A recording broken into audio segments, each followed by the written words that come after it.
Hello students, good morning. Welcome to English online class. Students, today we are going to study about the next poem, Macavity the Mysterious Cat, written by T.S. Eliot. Students, this is the picture of T.S. Eliot. First of all, let's know about T.S. Eliot, who wrote the famous poem Macavity the Mysterious Cat. Let's know born place. Students, he was born on 26 September 1888 at St. Louis, Missouri in US. His full name was Thomas Staines Eliot. बच्चों, इनका पूरा नाम Thomas stains Elliott था और आपका जन्म 26 सितंबर 1888 को संत Louis, जो कि मिसौरी नाम के शहर में है और ये यूएस यानी अमेरिका में है, यहाँ टीएस एलियट जी आपका जन्म हुआ था। इनकी मृत्यु कब हुई, डेथ के बारे में जानते हैं। 4 जनवरी 1965 एज 76 लंदन इंग्लैंड। आपकी मृत्यु 4 जनवरी 1965 को, उसमें आपकी उम्र 76 ईयर थी, यानी 76 साल के थे आप उसमें, और आपकी मृत्यु लंदन इंग्लैंड में हुई है क्योंकि आप 1927 में अमेरिका से इंग्लैंड में चले गए थे और वहाँ की नागरिकता प्राप्त कर ली और आप यहीं बस गए थे, आपने यहीं शादी कर ली थी। इसलिए ये स्वाभाविक था कि आप अंतिम समय में लंदन इंग्लैंड में रहे और आपकी यही मृत्यु हुई। Let's know about his occupation. Occupation के बारे में जानते हैं स्टूडेंट्स, व्यवसाय के बारे में। आप एक पोइट, एसेइस्ट, प्लेराइट, पब्लिशर्स और क्रिटिक्स थे। पैसे से आप पोइट, कविताएं लिखते हैं, एसेइस्ट निबंध भी लिखते हैं, प्लेराइट यानी आप नाटक भी लिखते हैं, पब्लिशर आप प्रकाशक भी थे, पुस्तकों का प्रकाशन करने वाले भी थे, और क्रिटिक्स आप दूसरों की आलोचना करने वाले भी थे, आलोचना पर लिखने वाले भी थे। सिटीजनशिप, अमेरिकन सिटीजनशिप 1888 टू 1927 और ब्रिटिश सिटीजनशिप 1927 टू 1965। देखिए बच्चों, अमेरिका की सिटीजनशिप, जैसा कि आपका जन्म अमेरिका में हुआ था टीएस एलियट जी, और आप 1888 में जन्मे थे और तब से लेकर 1927 तक आप अमेरिका में रहे और आपके पास उस समय तक अमेरिका की सिटीजनशिप थी, नागरिकता थी। इसके बाद में आपने 1927 में ब्रिटिश नागरिकता ले ली और ये 1965 तक आपकी मृत्यु पर्यंत बनी रही। Let's know about his education.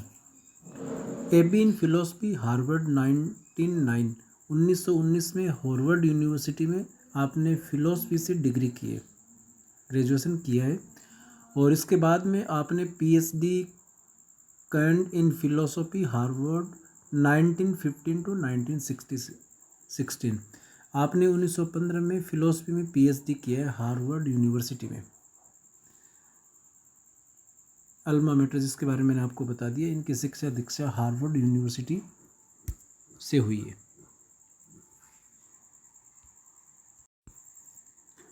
Alma mater, Harvard university, Merton college, Oxford में इनकी शिक्षा दीक्षा हुई है, और आप का जो पीरियड रहा वो 1905 से 1965 रहा है। आपका लिटरेरी मूवमेंट, साहित्य की जो मूवमेंट रहा, आपका आंदोलन रहा है साहित्य की मूवमेंट, वो आप मॉडर्निज्म रहे, आप आधुनिक कवि, आधुनिक कविताएं लिखते हैं। नोटेबल वर्क्स, आपने किस साहित्य की कौन कौन सी रचनाएं लिखी हैं ये देखते हैं।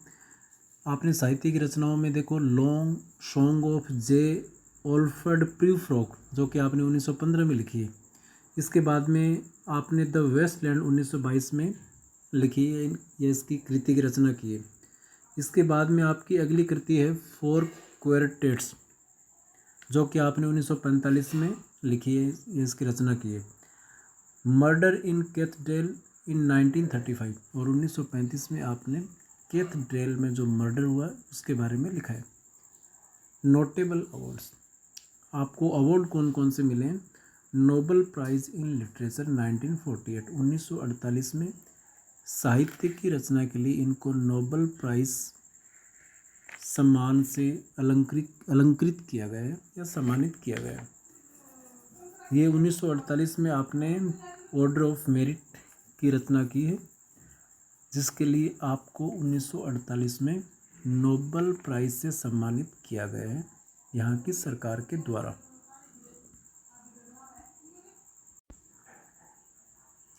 Let's know about the poem Macavity the mystery cat. Do you have a pet cat? Have you ever notice anything mysterious about it? It is not easy to say whether every cat is a mystery cat, but McCavity is one, for sure. What is it that makes him a perfect mystery cat? Read the poem and find out. देखिए बच्चों, क्या आपके पास एक पालतू बिल्ली है? क्या आपने उसके बारे में कोई रहस्यमयी चीज़ नोट की है उसके बारे में? ये इतना आसान नहीं किसी भी बिल्ली के बारे में कहना या फिर ये कहना कि सारी की सारी बिल्ली है वो मिस्ट्री है या रहस्यमयी है, लेकिन ये कहना निश्चित है, श्योर है कि उनमें से एक जो बिल्ली मैकेविटी वो रहस्यमयी है, जिसका नाम मैकेविटी है वो रहस्यमयी है। आखिर कौन सी ऐसी चीज़ है जो उसे पूर्णतः रहस्यमयी बना देती है? आइए बच्चों इस पोएम को पढ़ते हैं और जानते हैं। Let's know the first stanza. McCavity is a mystery cat. He is called the hidden paw, for he is the master criminal who can defy the law. He is the bafflement of Scotland Yard, the flying squad's despair.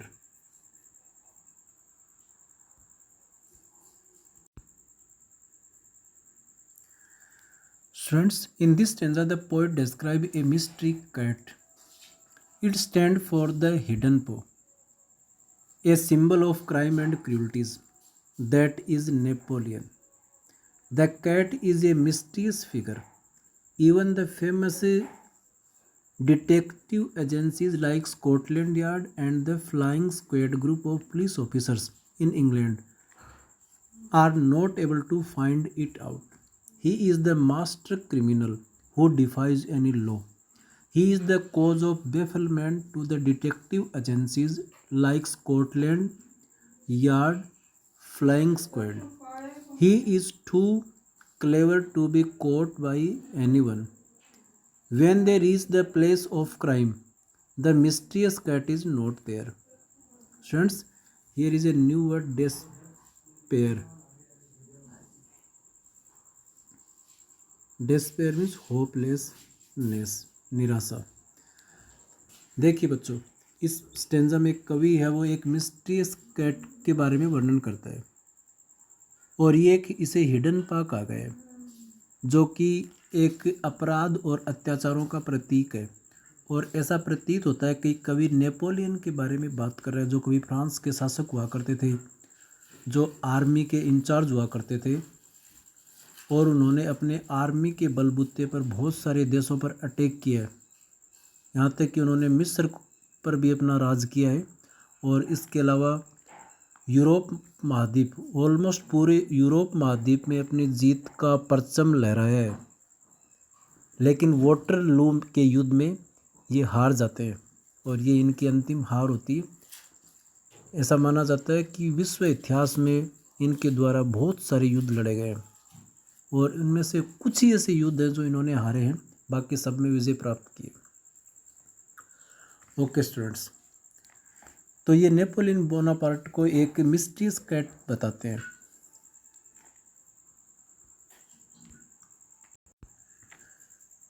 T.S. Elliot कहते हैं कि ये जो mystery cat है, जो कि बिल्ली के भेष में इस पिक्चर में दिखाई हुई है, एक्चुअल में नेपोलियन बोनापार्ट है। और बच्चों, नेपोलियन बोनापार्ट ने बहुत सारे अपराध किए। इनका ये कहना है कि अपराध के समय ये मिलते नहीं है, जब पुलिस इन्हें खोजने के लिए जाती है। देखिए बच्चों, लाइन टू लाइन देखते हैं। Macavity is a mystery cat, एक रहस्यमय बिल्ला है, और he is called the hidden paw, और इसे हिडन पो कहा गया है। और he is the master criminal who can defy the law. और बच्चों, इसने सारे के सारे रूल तोड़ दिए हैं, इसलिए इसको मास्टर क्रिमिनल कहा गया, मास्टर माइंड कहा गया इस अपराध का। और इसके अलावा बच्चों, वह है स्कॉटलैंड यार्ड, यानी स्कॉटलैंड इंग्लैंड की जो पुलिस जो डिपार्टमेंट है इंग्लैंड का, उसके लिए वो सिरदर्दी बना हुआ है। बेफलमेंट का हेडेक, यानी पुलिस की पकड़ से बहुत दूर है। और यहाँ तक कि जो फ्लाइंग स्क्वाड, जो पुलिस और जो पुलिस के जो सिपाही हैं और सैनिक हैं, उनके लिए भी ये सिरदर्द और कंफ्यूज्ड बना हुआ, डिस्पेयर का अर्थ है कंफ्यूज या होपलेसनेस बना हुआ है। यानी पुलिस की पकड़ से बहुत दूर है रश्मि बिल्ली। For when they reach the scene of crime, और जब पुलिस अपराध वाले सीन पर पहुंचती है तो मैकेविटी वहाँ नहीं मिलता। Okay students, I think you have understood the summary of the first stanza. The summary of first stanza is that Macavity is really a mystery cat, or he is called the hidden paw, or he is called the master criminal because he has broken all the laws, even the laws of gravity also, or he is an headache for the Scotland Yard or for the flying squad. When the police reach the scene of crime, he is not found there. He disappears from there after doing commit or commission. Students, let's see the next stanzas. Macavity, Macavity, there is no one like Macavity. He is broken every human law. He breaks the law of gravity. तो gravity का अर्थ है गुरुत्वाकर्षण की शक्ति, पृथ्वी की ऐसी शक्ति जो प्रत्येक चीज को अपनी ओर खींचती है। His powers of levitation would make a फकीर stare. बच्चों यहाँ लेविटेशन का अर्थ है floating in the air without any support. It means he has the power of floating in the air without any supports, which makes him the power like a fakir. And when you reach the scene of crime, Macavity is not there.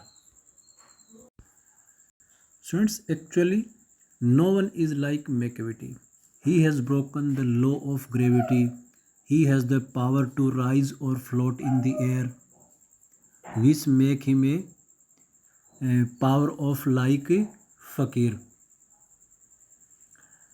Or it is supposed that a magician also stare at his flight in the air.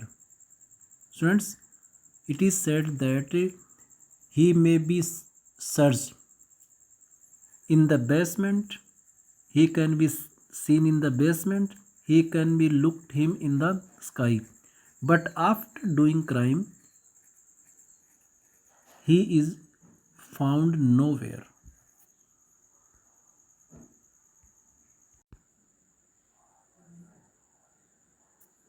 देखिए, Macavity का जैसा कोई भी नहीं है।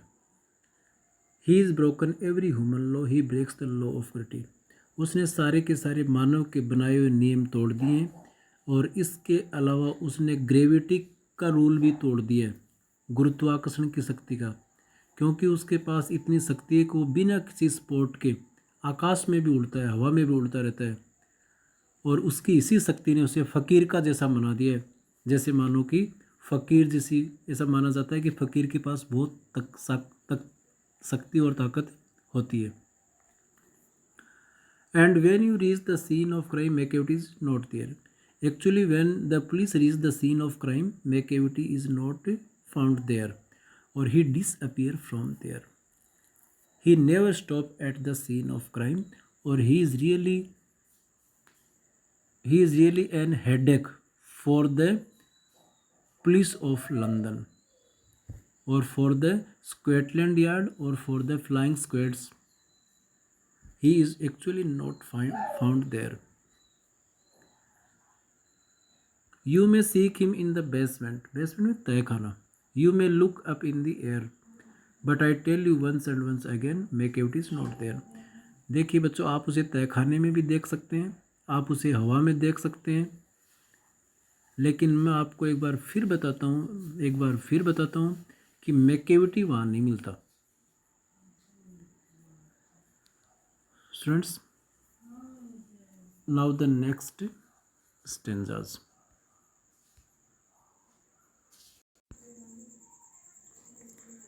So next stanza is Macavity, a ginger cat. He is very tall and thin. You would know him if you saw him, for his eyes are sunken in, or his brow is deeply lined with thought, his head is highly domed. His coat is dusty from neglect, his whiskers are uncombed, his sways move, his head from side to side with movement like a snake. And when you think he is half asleep, he is always wide awake. Student, in this stanza, the poet proceeds to describe the cat by telling us that he is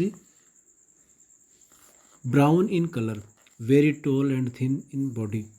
His eyes are sunken and eyebrows are deeply lined with thought, because he is always in deep thought or making planning to wreak his atrocities anywhere. His head is like a dome like round in shape. His coat is dusty, which is not washed regularly. He has no time to come out of his evil thought, to think about good things. He moves his head from side to side like a snake, as if he is in the search of his prey. Or students, he is so alert that in sleep he is found awake. Students, let's go back now once again. देखिए student, ginger cat यानी fearful cat. देखिए कवि ने Macavity को एक भयानक बिल्ला बताया, और वो दिखने में कैसा, is very tall and thin, कि वह बहुत ही लंबा है और पतला है, और कलर में भूरा है बच्चों। उसकी आंखें हैं वो संकन है। देखिए, you would know him if you saw him, for his eyes are sunken in. यदि तुम उसे देखो तो तुम ये जान जाओगे या देखोगे कि उसकी आंखें हैं वो अंदर की ओर धंसी हुई। संकन का मतलब अंदर की ओर धंसी हुई है। उसकी जो ब्रो है उस पर चिंता की लाइनें, गहरी लाइनें वो साफ दिखती है। और उसका जो हेड है बच्चों वो हाईली डूम्ड है, बिल्कुल एक डूम है, राउंड के जैसा है, पूरी तरह से गोल है उसका सिर। ऐसी उसकी बनावट है। उसके फिजिकल परफॉर्मेंस के बारे में बताया गया है।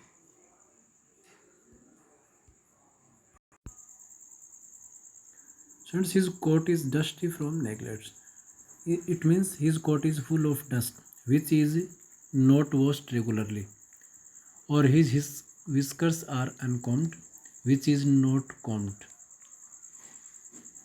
or he sways his head from side to side like a snake with movement like a snake। बच्चों, उसका कोट वो धूल से भरा हुआ, जिसे रेगुलरली साफ नहीं किया जाता है।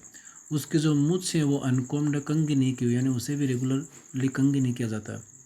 इसके अलावा वो अपना सिर इस तरह से हिलाता है, स्वेज का ना मूव्स, इस तरह से एक साइड से दूसरी साइड में हिलाता है, बिल्कुल सांप की गति की तरह, जैसे कि मानो उसे कोई नए प्रे या शिकार की तलाश हो। बच्चों, आज की वीडियो में इतना ही पढ़ेंगे। नेक्स्ट वीडियो में हम नेक्स्ट स्टेंजा और नेक्स्ट क्वेश्चन आंसर जानेंगे।